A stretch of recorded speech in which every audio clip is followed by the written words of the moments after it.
নমস্কার বন্ধুরা, আমি আপনাদের প্রিয় গল্পকার। আজ আমি আপনাদের এমন এক গল্প শোনাব যা আমার একজন অনুরাগী নাম প্রকাশে অনিচ্ছুক পাঠিয়েছেন।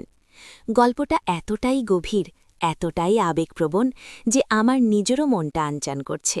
তবে হ্যাঁ, পুরো গল্পটা মন দিয়ে শুনবেন, কারণ গল্পের কোনো এক ফাঁকে আমি আমার ব্যক্তিগত আইএমও নাম্বারটি দেব, তাই নাম্বারটি পেতে হলে পুরো গল্পটি মনোযোগ দিয়ে শুনতে হবে।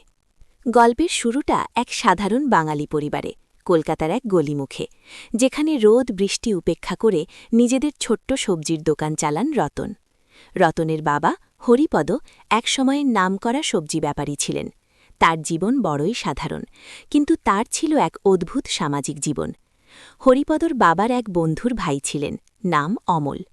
অমল ছিল এক অন্যরকম মানুষ। শহর থেকে দূরে শান্ত স্নিগ্ধ এক গ্রামে তার জন্ম। শহরের কোলাহল, ভেদাভেদ, সামাজিক রীতিনীতি এসবের মধ্যে সে বড় হয়নি। সে ছিল প্রকৃতির কাছাকাছি, মানুষের সরলতার প্রতি তার অগাধ বিশ্বাস। অমলের মধ্যে ছিল এক অদ্ভুত আকর্ষণ, এক অমোঘ টান যা মানুষকে তার দিকে টেনে আনত। সে কথা বলত অল্প, কিন্তু তার কথাগুলোতে থাকত এক গভীর প্রজ্ঞা। তার হাসিতে মিশে থাকত এক অদ্ভুত মায়া। রতন যদিও তার বাবার কাছ থেকে সবজির ব্যবসা উত্তরাধিকার সূত্রে পেয়েছে, তবুও তার মন পড়ে থাকত শহরের অন্য কোণে, অন্য এক জীবনে। তার স্ত্রী মাধবী এক সুন্দরী সুগৃহিণী। মাধবীর জীবনে ছিল সবকিছুরই প্রাচুর্য, সুন্দর বাড়ি, ভালো স্বামী, সামাজিক সম্মান। কিন্তু তবুও তার মনে ছিল এক অতৃপ্ত বাসনা, এক অব্যক্ত আকাঙ্ক্ষা। রতন দিনের বেলায় ব্যস্ত থাকত তার সবজির দোকানে। গ্রামের দূর দূরান্ত থেকে আসা তাজা সবজি, তা বাছাই করা, দর কষাকষি করা, ক্রেতাদের সাথে কথা বলা, এসবই ছিল রতনের রোজনজামা। কিন্তু রাতে যখন রতন বাড়ি ফিরত, মাধবী তখন নিজের এক অন্য জগতে থাকত। তার হাতে থাকা সবজি, ফল, এইসবের মধ্যে সে খুঁজে পেত এক অন্য জীবন। অমলের সাথে মাধবীর পরিচয় হয়েছিল এক অপ্রত্যাশিত মুহূর্তে। সেবার রতন গ্রামের বাড়ি গিয়েছিল তার অসুস্থ বাবার কাছে, তাই মাধবী একা ছিল। সেদিন সন্ধ্যায় বৃষ্টির দিনে অমল এসেছিল তাদের পাড়ায়, এক বন্ধুর বাড়ি। বৃষ্টি থামার অপেক্ষা করছিল সে। হঠাৎ করেই অমলের নজর পড়ল মাধবীর জানলার দিকে। মাধবী তখন একা বারান্দায় দাঁড়িয়ে বৃষ্টির দিকে তাকিয়েছিল। তার ভেজা চুল, ভেজা শাড়ির আবরণ, তার ভেজা ঠোঁট, সবকিছুতেই ছিল এক অদ্ভুত মাদকতা। অমল মন্ত্রমুগ্ধের মতো তাকিয়ে রইল।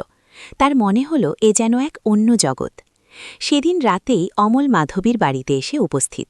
রতনের অনুপস্থিতির সুযোগে অমল মাধবীর বাড়িতে আশ্রয় চেয়েছিল। মাধবী প্রথমে একটু দ্বিধাগ্রস্ত হয়েছিল, কিন্তু অমলের সরলতা, তার চোখের গভীরতা তাকে আকৃষ্ট করেছিল। সে অমলকে ঢুকতে দিল। সেদিন রাতে তাদের মধ্যে কোনো কথা হয়নি, শুধু দুজনে চুপচাপ বসেছিল। অমল জানলার বাইরে বৃষ্টির দিকে তাকিয়েছিল, আর মাধবী অপলক দৃষ্টিতে তাকিয়েছিল অমলের দিকে। অমলের মুখে ছিল এক শান্ত স্নিগ্ধ হাসি, যা মাধবীর মনে এক নতুন অনুভূতির জন্ম দিল। পরের দিন সকালে রতন ফিরে এলো, কিন্তু মাধবীর মনে তখন এক নতুন অধ্যায়ের সূচনা হয়ে গেছে।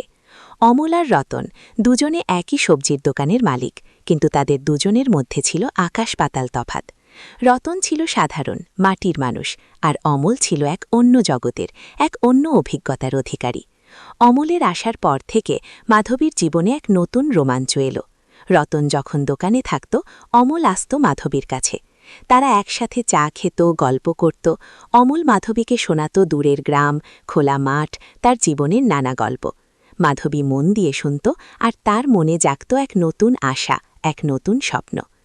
একদিন অমল মাধবীকে বলল, জানেন মাধবী, আমার জীবনে বড় একা লাগে। আপনার মতো মানুষের সান্নিধ্য বড়ই দুর্লভ। আপনি যেন এক অপার্থিব সৌন্দর্যের অধিকারী। মাধবী লজ্জায় লাল হয়ে উঠল।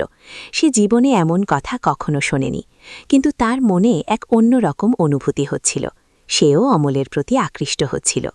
অমলের চোখে সেই গভীরতা, তার সরল হাসি, তার কথা বলার ভঙ্গি, সবকিছুই মাধবীকে মুগ্ধ করত।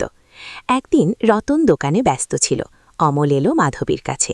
সেদিনের আবহাওয়া ছিল অন্যরকম, মেঘলা আকাশ, টিপটিপ বৃষ্টি। অমল মাধবীর হাত ধরল। মাধবীর সারা শরীরে যেন বিদ্যুৎ খেলে গেল। অমলের স্পর্শে তার মনে এক অন্যরকম শিহরণ জাগল। অমল মাধবীর চোখের দিকে তাকিয়ে বলল, মাধবী, আমি আপনাকে ভালোবাসি। মাধবী স্তম্ভিত হয়ে গেল। তার মনে ভয়, আনন্দ, উত্তেজনা সব মিলিয়ে এক অদ্ভুত অনুভূতি। নমস্কার বন্ধুরা, আমি আপনাদের প্রিয় গল্পকার। আজ আমি আপনাদের এমন এক গল্প শোনাব যা আমার একজন অনুরাগী, নাম প্রকাশে অনিচ্ছুক, পাঠিয়েছেন। গল্পটা এতটাই গভীর, এতটাই আবেগপ্রবণ যে আমার নিজেরও মনটা আনচান করছে। তবে হ্যাঁ, পুরো গল্পটা মন দিয়ে শুনবেন, কারণ গল্পের কোনো এক ফাঁকে আমি আমার ব্যক্তিগত আইএমও নাম্বারটি দেব, তাই নাম্বারটি পেতে হলে পুরো গল্পটি মনোযোগ দিয়ে শুনতে হবে। গল্পের শুরুটা এক সাধারণ বাঙালি পরিবারে, কলকাতার এক গলিমুখে, যেখানে রোদ বৃষ্টি উপেক্ষা করে নিজেদের ছোট্ট সবজির দোকান চালান রতন। রতনের বাবা হরিপদ একসময়ের নামকরা সবজি ব্যাপারী ছিলেন। তার জীবন বড়ই সাধারণ, কিন্তু তার ছিল এক অদ্ভুত সামাজিক জীবন। হরিপদর বাবার এক বন্ধুর ভাই ছিলেন, নাম অমল। অমল ছিল এক অন্যরকম মানুষ। শহর থেকে দূরে শান্ত স্নিগ্ধ এক গ্রামে তার জন্ম। শহরের কোলাহল, ভেদাভেদ, সামাজিক রীতিনীতি এসবের মধ্যে সে বড় হয়নি। সে ছিল প্রকৃতির কাছাকাছি, মানুষের সরলতার প্রতি তার অগাধ বিশ্বাস। অমলের মধ্যে ছিল এক অদ্ভুত আকর্ষণ, এক অমোঘ টান যা মানুষকে তার দিকে টেনে আনত। সে কথা বলত অল্প, কিন্তু তার কথাগুলোতে থাকত এক গভীর প্রজ্ঞা। তার হাসিতে মিশে থাকত এক অদ্ভুত মায়া। রতন যদিও তার বাবার কাছ থেকে সবজির ব্যবসা উত্তরাধিকার সূত্রে পেয়েছে, তবুও তার মন পড়ে থাকত শহরের অন্য কোণে, অন্য এক জীবনে। তার স্ত্রী মাধবী এক সুন্দরী সুগৃহিণী। মাধবীর জীবনে ছিল সবকিছুরই প্রাচুর্য, সুন্দর বাড়ি, ভালো স্বামী, সামাজিক সম্মান। কিন্তু তবুও তার মনে ছিল এক অতৃপ্ত বাসনা, এক অব্যক্ত আকাঙ্ক্ষা। রতন দিনের বেলায় ব্যস্ত থাকত তার সবজির দোকানে। গ্রামের দূর দূরান্ত থেকে আসা তাজা সবজি তা বাছাই করা, দর কষাকষি করা, ক্রেতাদের সাথে কথা বলা, এসবই ছিল রতনের রোজনজামা। কিন্তু রাতে যখন রতন বাড়ি ফিরত, মাধবী তখন নিজের এক অন্য জগতে থাকত। তার হাতে থাকা সবজি, ফল এইসবের মধ্যে সে খুঁজে পেত এক অন্য জীবন। অমলের সাথে মাধবীর পরিচয় হয়েছিল এক অপ্রত্যাশিত মুহূর্তে। সেবার রতন গ্রামের বাড়ি গিয়েছিল তার অসুস্থ বাবার কাছে, তাই মাধবী একা ছিল। সেদিন সন্ধ্যায় বৃষ্টির দিনে অমল এসেছিল তাদের পাড়ায়, এক বন্ধুর বাড়ি। বৃষ্টি থামার অপেক্ষা করছিল সে। হঠাৎ করেই অমলের নজর পড়ল মাধবীর জানলার দিকে। মাধবী তখন একা বারান্দায় দাঁড়িয়ে বৃষ্টির দিকে তাকিয়েছিল। তার ভেজা চুল, ভেজা শাড়ির আবরণ, তার ভেজা ঠোঁট সবকিছুতেই ছিল এক অদ্ভুত মাদকতা। অমল মন্ত্রমুগ্ধের মতো তাকিয়ে রইল। তার মনে হল এ যেন এক অন্য জগৎ। সেদিন রাতেই অমল মাধবীর বাড়িতে এসে উপস্থিত। রতনের অনুপস্থিতির সুযোগে অমল মাধবীর বাড়িতে আশ্রয় চেয়েছিল। মাধবী প্রথমে একটু দ্বিধাগ্রস্ত হয়েছিল, কিন্তু অমলের সরলতা, তার চোখের গভীরতা তাকে আকৃষ্ট করেছিল। সে অমলকে ঢুকতে দিল। সেদিন রাতে তাদের মধ্যে কোনো কথা হয়নি, শুধু দুজনে চুপচাপ বসেছিল। অমল জানলার বাইরে বৃষ্টির দিকে তাকিয়েছিল, আর মাধবী অপলক দৃষ্টিতে তাকিয়েছিল অমলের দিকে। অমলের মুখে ছিল এক শান্ত স্নিগ্ধ হাসি, যা মাধবীর মনে এক নতুন অনুভূতির জন্ম দিল। পরের দিন সকালে রতন ফিরে এলো, কিন্তু মাধবীর মনে তখন এক নতুন অধ্যায়ের সূচনা হয়ে গেছে। অমল আর রতন দুজনে একই সবজির দোকানের মালিক, কিন্তু তাদের দুজনের মধ্যে ছিল আকাশ পাতাল তফাত। রতন ছিল সাধারণ মাটির মানুষ, আর অমল ছিল এক অন্য জগতের, এক অন্য অভিজ্ঞতার অধিকারী। অমলের আসার পর থেকে মাধবীর জীবনে এক নতুন রোমাঞ্চ এলো। রতন যখন দোকানে থাকত, অমল আসত মাধবীর কাছে। তারা একসাথে চা খেত, গল্প করত। অমল মাধবীকে শোনাত দূরের গ্রাম, খোলা মাঠ, তার জীবনের নানা গল্প। মাধবী মন দিয়ে শুনত, আর তার মনে জাগত এক নতুন আশা, এক নতুন স্বপ্ন। একদিন অমল মাধবীকে বলল, জানেন মাধবী, আমার জীবনে বড় একা লাগে। আপনার মতো মানুষের সান্নিধ্য বড়ই দুর্লভ। আপনি যেন এক অপার্থিব সৌন্দর্যের অধিকারী। মাধবী লজ্জায় লাল হয়ে উঠল। সে জীবনে এমন কথা কখনো শোনেনি, কিন্তু তার মনে এক অন্যরকম অনুভূতি হচ্ছিল। সেও অমলের প্রতি আকৃষ্ট হচ্ছিল। অমলের চোখে সেই গভীরতা, তার সরল হাসি, তার কথা বলার ভঙ্গি সবকিছুই মাধবীকে মুগ্ধ করত। একদিন রতন দোকানে ব্যস্ত ছিল। অমল এলো মাধবীর কাছে। সেদিনের আবহাওয়া ছিল অন্যরকম, মেঘলা আকাশ, টিপটিপ বৃষ্টি। অমল মাধবীর হাত ধরল। মাধবীর সারা শরীরে যেন বিদ্যুৎ খেলে গেল। অমলের স্পর্শে তার মনে এক অন্যরকম শিহরণ জাগল। অমল মাধবীর চোখের দিকে তাকিয়ে বলল, মাধবী, আমি আপনাকে ভালোবাসি। মাধবী স্তম্ভিত হয়ে গেল।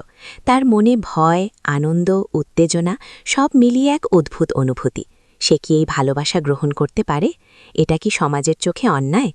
কিন্তু অমলের চোখের দিকে তাকিয়ে তার সব দ্বিধা দূর হয়ে গেল। সেও অমলকে ভালোবাসত। অমলের ঠোঁট মাধবীর ঠোঁটের কাছে নেমে এলো। তাদের ঠোঁট একে অপরের স্পর্শ করল। এক গভীর নিষিদ্ধ চুম্বনের মধ্যে দিয়ে তাদের দুজনের ভালোবাসা এক নতুন দিকে মোড় নিল।